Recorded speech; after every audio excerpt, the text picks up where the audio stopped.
Hello game devs. Today I'm going to show you how to adjust grass shader I made in previous video to render on any surface. This is a request I got multiple times, so let's get started. First, if you haven't done so already, there is a GitHub link in the description below. You can use it to get a previous version, which will be the starting point for this video. Be sure to pick v1 branch and download zip, or you can use git clone command if this is what you prefer. Everything ready? Great. So the last time I was cutting a lot of corners because the main focus of that video was the shader itself. Today we are not going to touch that at all, just a piece of code that generates spawn points for the grass plates. Also, let's utilize some proper coding techniques and split responsibilities, so we have clear piece of code that fills multi-mesh instances and piece of code that does the spawn generation. So let's start with the parts of code copied from the old planter GD script. And let me do a quick recap so you can actually know what's going on in here. So we start with tool attribute. This tells Godot to run the script also in editor mode. We are extending multi-mesh instance because we want to render all of our grass blades in as few draw calls as possible, preferably one. Then we import our preload mesh factory, which provides us with this simple grass method that generates a single blade of grass mesh. Then we have all the properties that go inside the shader. They are defined as min-max values and randomized. Each one has setter, and setter triggers the rebuild. Rebuild computes new spawns. This method is empty at the moment, and this is what we'll be filling in a second. And if spawns are not empty, it's going to actually fill all the buffers. And this is basically it. So how we should go about generating spawn points matching some arbitrary geometry? Well, for starters, we should assume we will have some kind of terrain mesh. In that case, why not reuse it here? So let's add mesh property like this. And obviously it's going to require the setter, so we can trigger rebuild.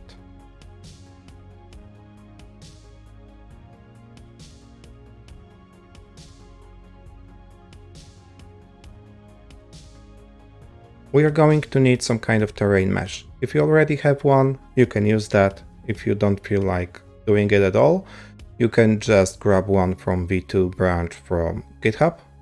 But I'm going to show you how to make very simple terrain mesh with Blender. So let's start by removing all of that from the default scene. We are going to add default plane and increase size to 10 by 10. Inside the edit mode, we are going to subdivide it like that.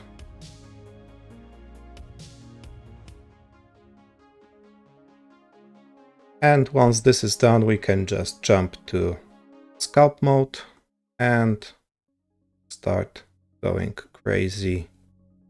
But obviously we don't need anything too fancy.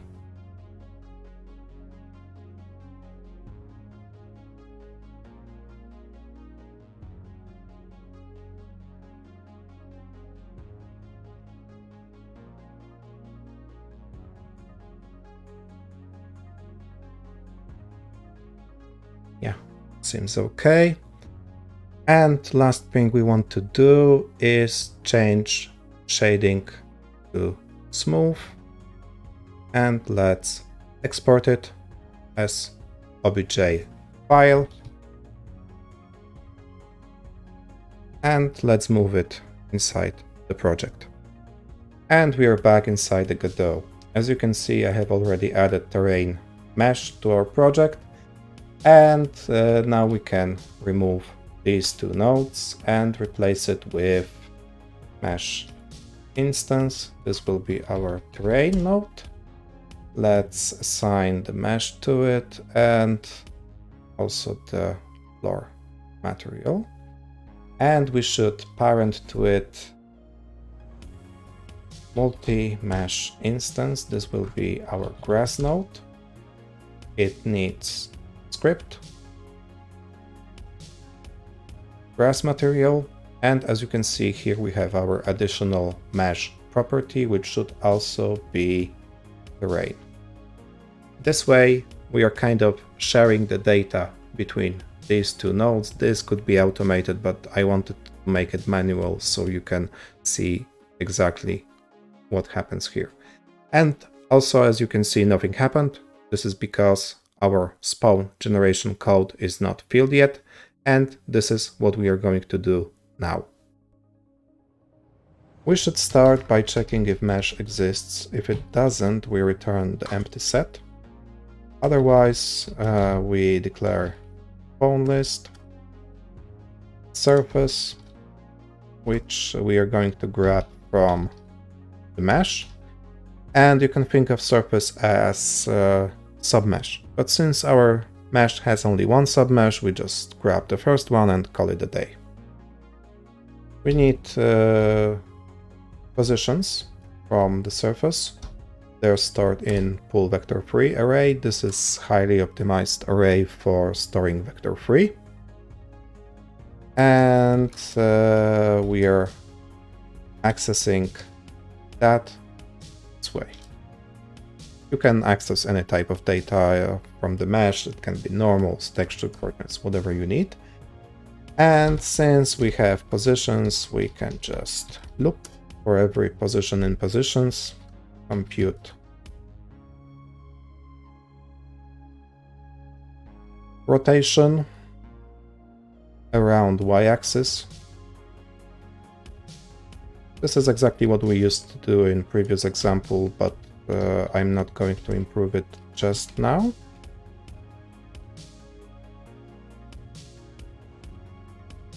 We need to wrap it in transform. And last thing we need is params data structure. We store it as color because there is no vector4 in Godot. Again, we randomize parameters, min max, right?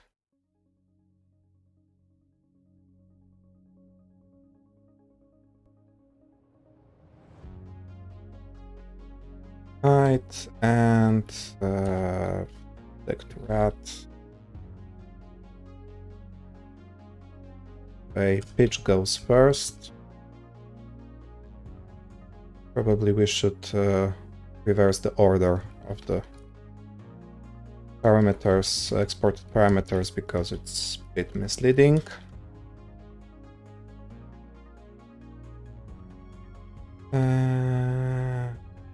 And the last thing we need to do is add our spawn point, and since current version of GDScript doesn't allow type annotations for items of array, we're just going to store it as the plain array, transform params, like that. And obviously return the spawn list at the end.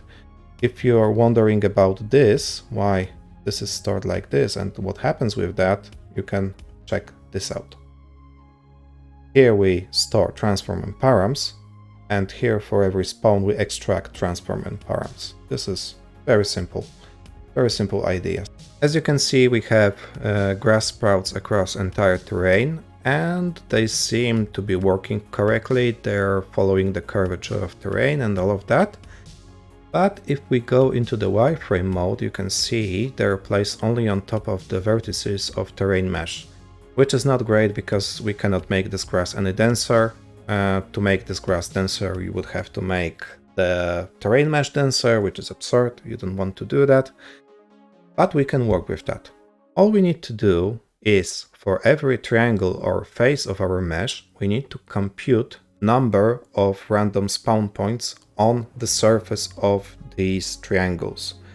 This seems like very hard task, but it's actually very simple if you know barycentric coordinates. And this is something we are going to look at next. Barycentric coordinates, as name implies, is a coordinate system, and it can be used to express positions inside triangles using its vertices.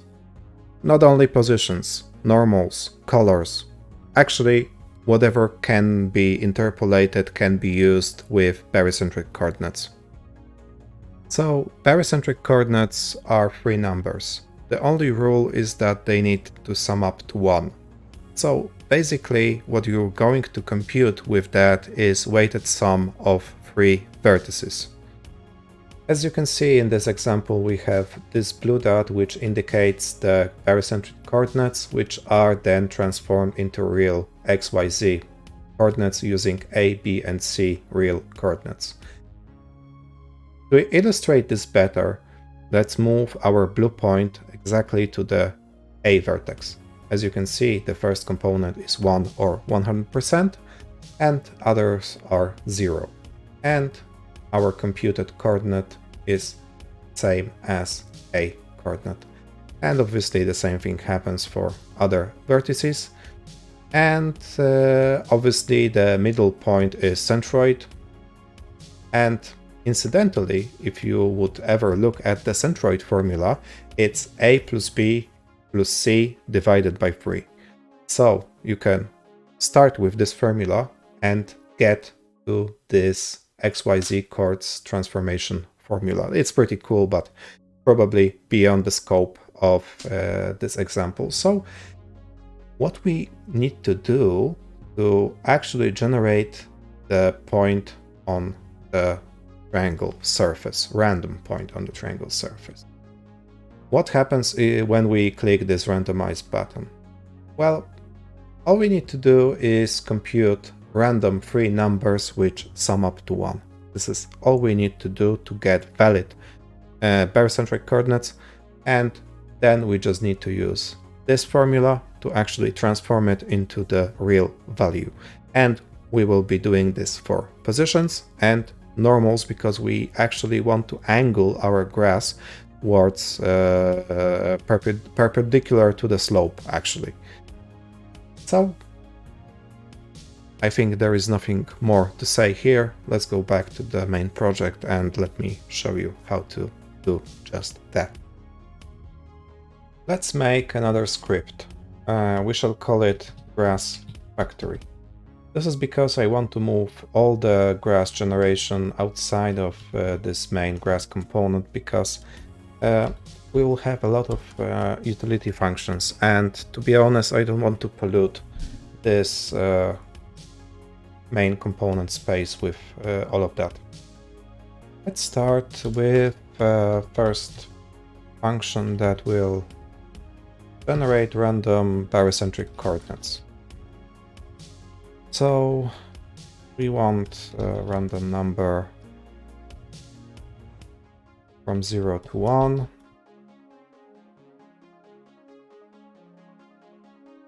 Another one. Then we need to make sure that they don't exceed or equal 1. In that case, we want to subtract 1 from both of them. And then we just return the vector. Just need to adjust the last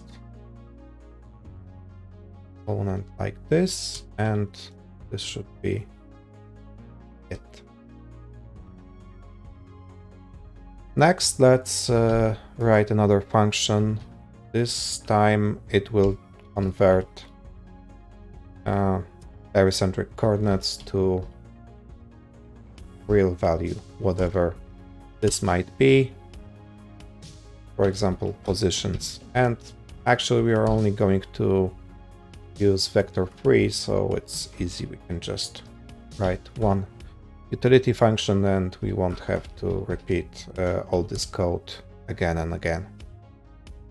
We're returning vector 3, and this is basically the formula you saw in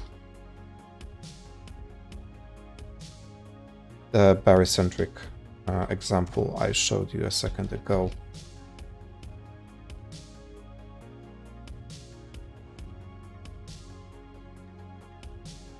Just like that. We are also going to need a function to compute the triangle area. This is because it's not given that in your mesh all the triangles will have equal or similar size, and in that case you don't want to generate spawns where they are not necessary, or you need more spawns where they are actually needed. So we're going to balance that fairly easily, but we need a triangle area function, and again, this is complicated. We need points, and we're returning float. Now we need to calculate length of all three edges.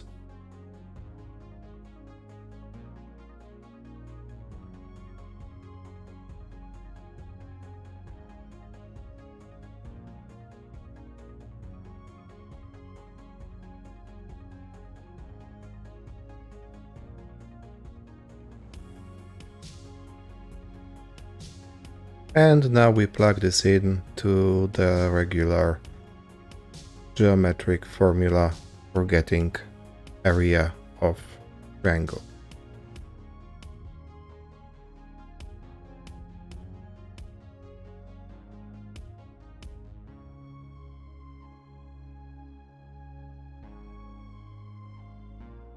And we are ready to start writing generate function, which will be called from the main grass component.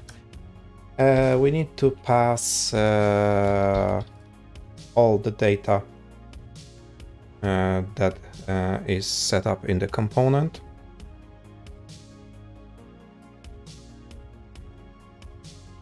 The density is new parameter. We will add that to the exports. Plate width, plate height,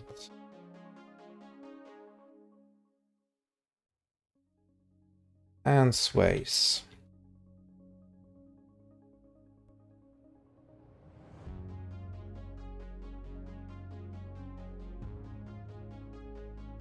Okay, and it's going to return array.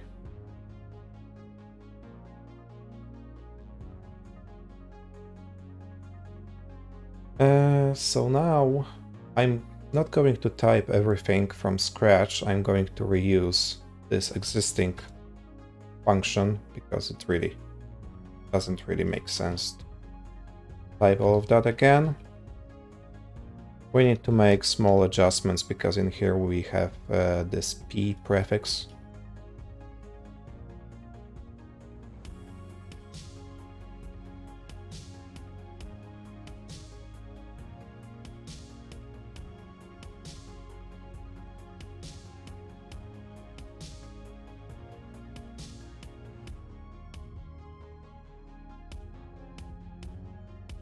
We used to loop over the positions, but actually we need to loop over faces.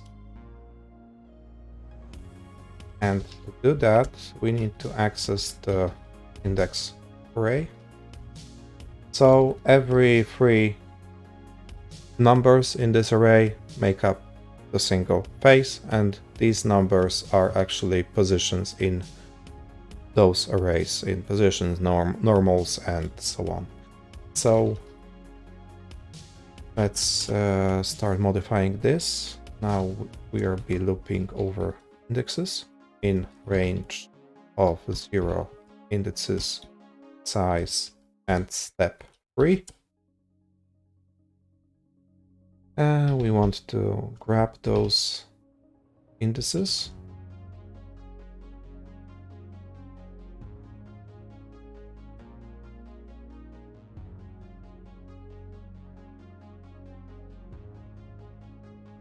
And let's compute the area of the triangle, because we need that to actually determine how many points we want to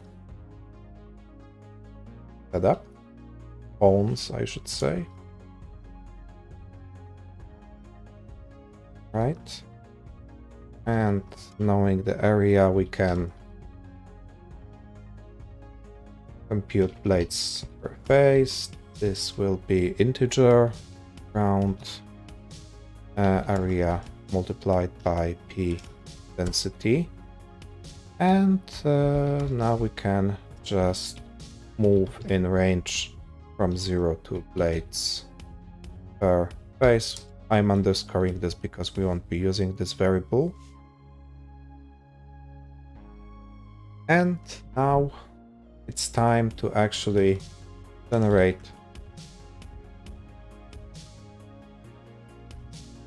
barycentric coordinates. We can compute position out of this these coordinates and existing faces, vertices of the face. Again, we have utility function for that.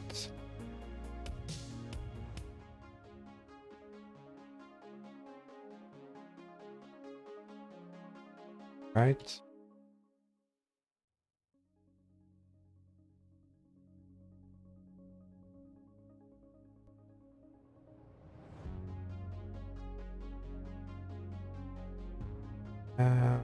Not pause but position because it comes from here, right?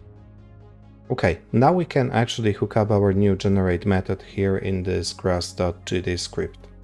But before we're going to do that, we need to add density parameter. As you can see, we have added that, so we need to actually export it.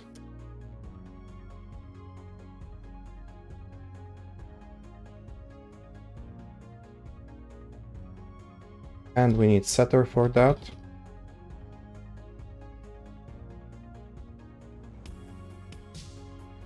And we should probably make sure that density is no less than 1.0. And rebuild. Now we need to import grass factory.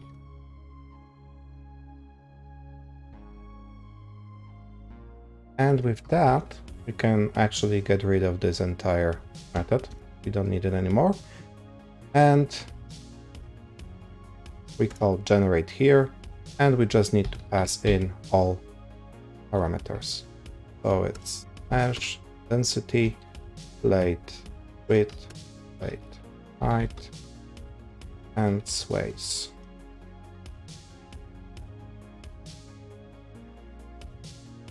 Okay, seems to compile properly. And let's increase density. And as you can see, we have grass. Only problem with this solution is that our grass is pointing directly upwards. It's not aligned to the slope. And this might not be a problem for you, but let me show you how we can actually fix that.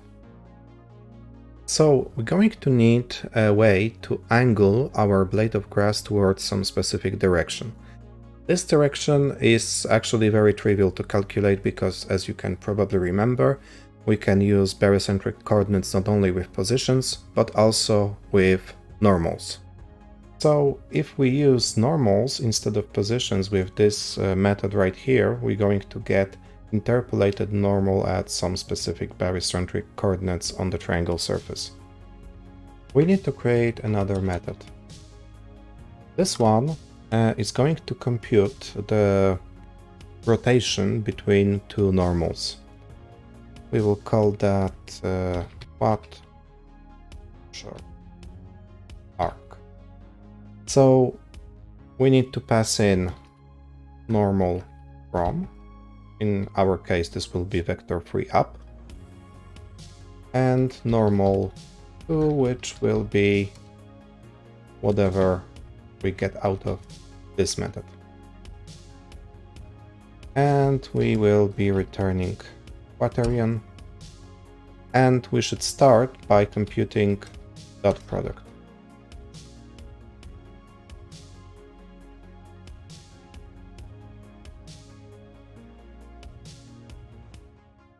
dot product is a very useful little tool that can tell us a lot about alignment of two vectors.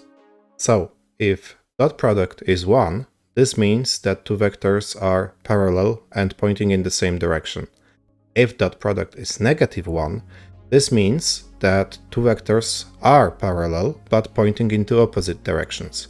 And one another special case, when dot product is 0, this means that two vectors are perpendicular or orthogonal, which means pretty much the same thing in this context. So we need to account for parallel vectors pointing in the same and opposite directions, and then we can solve all the rest of cases in one go. If dot product is very close to 1, this means that two vectors are parallel or very close to parallel. And in that case, we are not going to do anything, we are just returning identity quaternion, which means don't do any rotation. We need to use this epsilon value here because due to floating point errors, it is very likely that some corner cases will break the rest of our calculations. So we need to live with that. We are not making rocket science but grass generator, so I guess this is fine. In the opposite case, when dot product is approaching -1, we need to inverse our vector, kind of rotated 100 degrees, but the question is about which axis. And for that, we're going to need another method. This method will be called get orthogonal tool, and the input will be a single vector 3, and the result will be also vector 3. And the first thing we need to do is to find the dominant axis. And we can do that by taking the absolute value of each component here.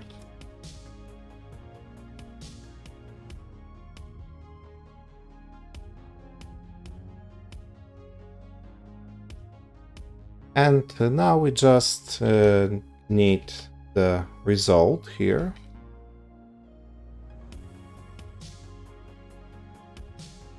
We will start with z-axis, and now we want to find if other axis is more dominant than the previous one.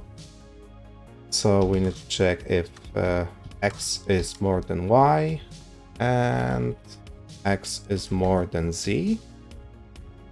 In that case, other will be vector right, which is like x-axis, and else if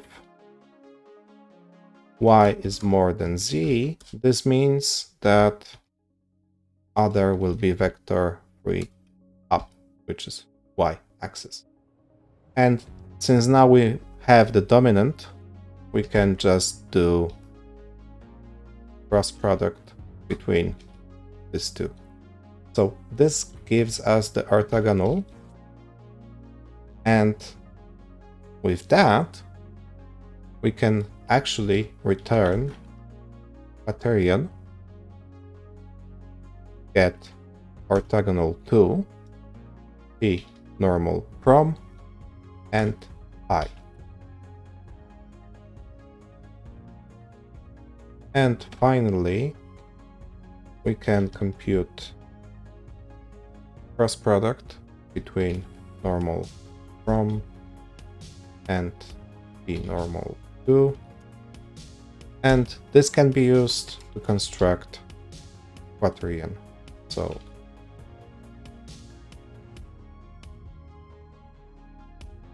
z and 1 plus dot product, and we need to normalize the output here. So now let's go back to the generator, and we need to extract normals.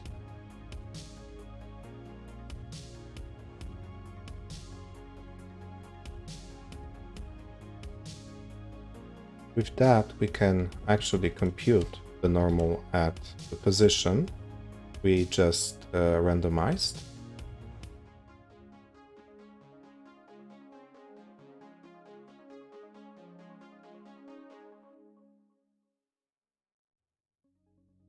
But instead of using positions, we will be passing normals.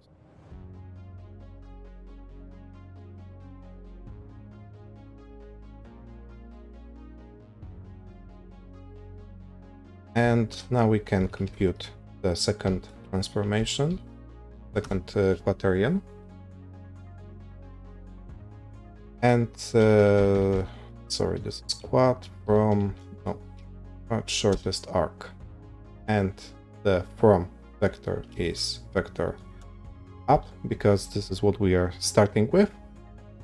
And the destination is normal, we just calculated. And we just need to multiply it here, and remember that